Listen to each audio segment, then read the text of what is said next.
रूपांतरण fellowship church Vasco Goa की ओर से यीशु मसीह के सुंदर नाम में आप सभी का अभिवादन करती हूँ। ये संदेश पास्टर सुनील फ्रांसिस के संदेश का हिंदी अनुवाद है।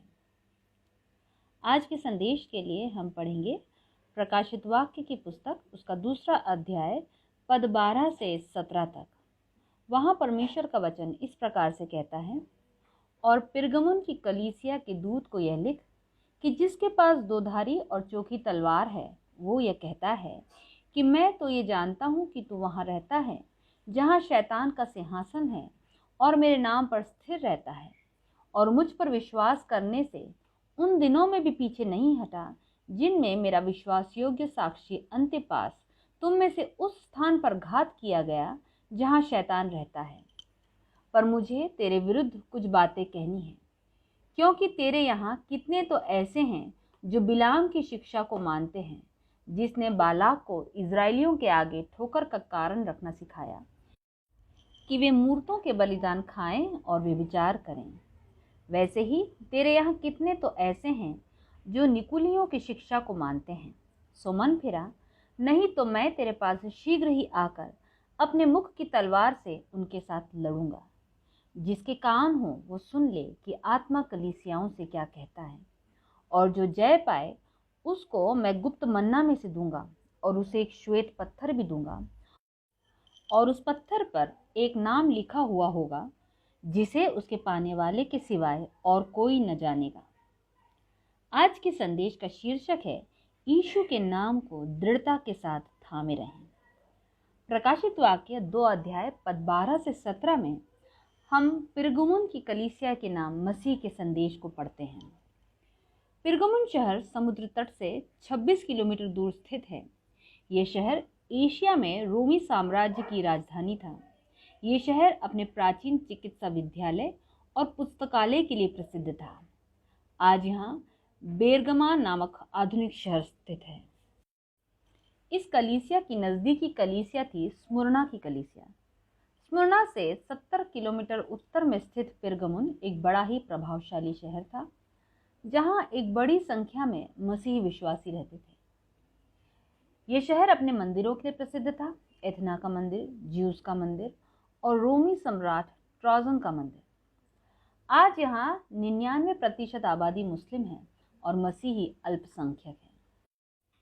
पिरगमुन की कलीसिया के नाम अपने संदेश में यीशु सबसे पहले अपना परिचय देते हैं, जो इस प्रकार है, और पिरगमुन की कलीसिया के दूत को यह लिख कि जिसके पास दोधारी और चोखी तलवार है, वो ये कहता है कि इफिसियों 6 अध्याय उसके 17 पद में इस प्रकार लिखा है, और उद्धार का टोप और आत्मा की तलवार जो परमेश्वर का वचन है ले लो। यीशु इसी दोधारी तलवार की बात कर रहे थे, परमेश्वर का वचन, जो उसे भी काटता है, जो उसे चलाता है, और उसे भी जो उसके विरोध में खड़ा होता है। यही वह तलवार थी जिससे यीशु ने जंगल में शैतान को पराजित किया था, और यही वह हथियार है जिसकी जरूरत हमें भी है शैतान के विरुद्ध लड़ने के लिए। फिर इस संदेश में यीशु इस कलीसिया की प्रशंसा करते हुए पद 13 में कहते हैं, मैं यह तो जानता हूँ कि तू वहाँ रहता है जहाँ शैतान का सिंहासन है, और मेरे नाम पर स्थिर रहता है, और मुझ पर विश्वास करने से उन दिनों में भी पीछे नहीं हटा जिनमें मेरा विश्वास योग्य साक्षी अंतिपास तुम में उस स्थान पर घात किया गया जहाँ शैतान रहता है। तू वहाँ रहता है जहाँ शैतान का सिंहासन है। शैतान का सिंहासन यानी ज्यूस की वो बड़ी वेदी जो इस शहर में थी। अक्षरशः यह मतलब नहीं है कि शैतान यहाँ रहता था, पर इस शहर में शैतान की उपस्थिति व्यापक रूप से थी। मूर्ति पूजा के साथ साथ यहाँ अलग अलग दर्शन वाले पंथ भी मौजूद थे। आत्मिक रूप से ये बड़ा ही अंधकारमय शहर था। यीशु जानता है हम कहाँ हैं और किन परिस्थितियों में रह रहे हैं। कलीसिया को एक दीवट के रूप में प्रस्तुत किया गया है, दीवट जो अंधकार में उजाला फैलाती है। भले ही इस शहर में शैतान का सिंहासन हो, पर यदि कलीसिया पवित्र आत्मा के तेल से भरपूर है तो उसका उजाला अंधकार में और भी ज्यादा चमकेगा। और यीशु इस कलीसिया के विषय में कहते हैं कि तू मेरे नाम पर स्थिर रहता है और मुझ पर विश्वास करने से उन दिनों में भी पीछे नहीं हटा। पाप के अंधकार से घिरे होने के बावजूद ये कलीसिया यीशु के नाम पर स्थिर थी। वो अपने विश्वास से पीछे नहीं हटी। अनैतिकता, राजनीतिक दबाव, अंधविश्वास से घिरे होने के बावजूद ये कलीसिया मसीह के प्रति विश्वास योग्य बनी रही। पद 13 में आगे लिखा है कि मेरा विश्वास योग्य साक्षी अंतिपास तुम में उस स्थान पर घात किया गया जहां शैतान रहता है। माना जाता है अंतिपास पिरगमुन का बिशप रहा होगा। वह शायद एस्क्लेपियस पंथ का हिस्सा रहा होगा। वह प्रेरित यूहन्ना द्वारा विश्वास में आया और उन्हीं के द्वारा पिरगमुन का बिशप नियुक्त किया गया। बाद में यीशु मसीह पर अपने सरगर्म विश्वास के कारण वो शहीद भी हुआ। अंतिपास को ज्यूस की वेदी पर मौत के घाट उतारा गया। ज्यूस की वेदी के ऊपर एक कांसे की खोखली मूर्ति थी जो नरबली के लिए इस्तेमाल की जाती थी। जिस मनुष्य को बलि चढ़ाया जाना होता था उसे बांधकर उस मूर्ति के अंदर इस तरह डाल दिया जाता था कि उस व्यक्ति का सिर बैल के सिर के अंदर चला जाता था। फिर वे बैल की मूर्ति के नीचे एक बड़ी आग जलाते थे जिससे कांसे की मूर्ति गर्म होने लग जाती थी और मूर्ति के अंदर का आदमी धीरे धीरे भूनते हुए मर जाता था। जब बलि चढ़ने वाला व्यक्ति मूर्ति के अंदर से पीड़ा से कराहता और चिल्लाता तो उसकी आवाज़ बैल के सिर में लगी नलियों में से, पाइप्स में से ऐसे सुनाई देती जैसे बैल की वो मूर्ति जीवित हो उठी हो। पर आग की लपटों से घिरे हुए भी बुजुर्ग बिशप अंतिपास अपनी कलीसिया के लिए प्रार्थना करते हुए प्रभु के लिए शहीद हो गए। पर विश्वास के साथ साथ इस कलीसिया में समझौता भी था, जिसके विषय में यीशु इस कलीसिया से कहते हैं, पर मुझे तेरे विरुद्ध कुछ बातें कहनी है, क्योंकि तेरे यहाँ कितने तो ऐसे हैं जो बिलाम की शिक्षा को मानते हैं, जिसने बालाक को इजराइलियों के आगे ठोकर का कारण रखना सिखाया कि वे मूर्तों के बलिदान खाएं और व्यभिचार करें। वैसे ही तेरे यहाँ कितने तो ऐसे हैं जो निकुलियों की शिक्षा को मानते हैं। शैतान जब देखता है कि प्रभु के लोगों को जीत पाना आसान नहीं है तो वो प्रभु के लोगों पर आक्रमण करने की अपनी रणनीति बदल देता है। वो कहता है, यदि मैं उनको जीत नहीं सकता तो मैं उनमें शामिल हो जाऊंगा। सहिष्णुता, सहनशीलता समझौते की शुरुआत है।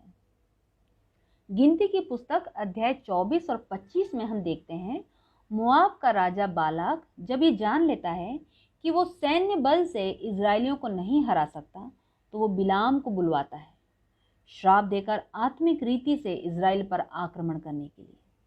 पर जब परमेश्वर बिलाम को श्राप देने नहीं देता, पर हर बार बिलाम के मुंह से अपनी प्रजा इजराइल के लिए आशीष ही के वचन कहलवाता है, तब बिलाम बालाक को सलाह देता है कि वह इजराइलियों पर अलग तरीके से आक्रमण करें, उन्हें मूर्ति पूजा और व्यभिचार में फुसलाकर उन्हें परमेश्वर की दृष्टि में गिरा दे। मोआबियों ने परमेश्वर के लोगों को समझौता करना सिखाकर उन पर जीत हासिल की। ठीक यही हो रहा था पिरगमुन की कलीसिया के कुछ लोगों के साथ।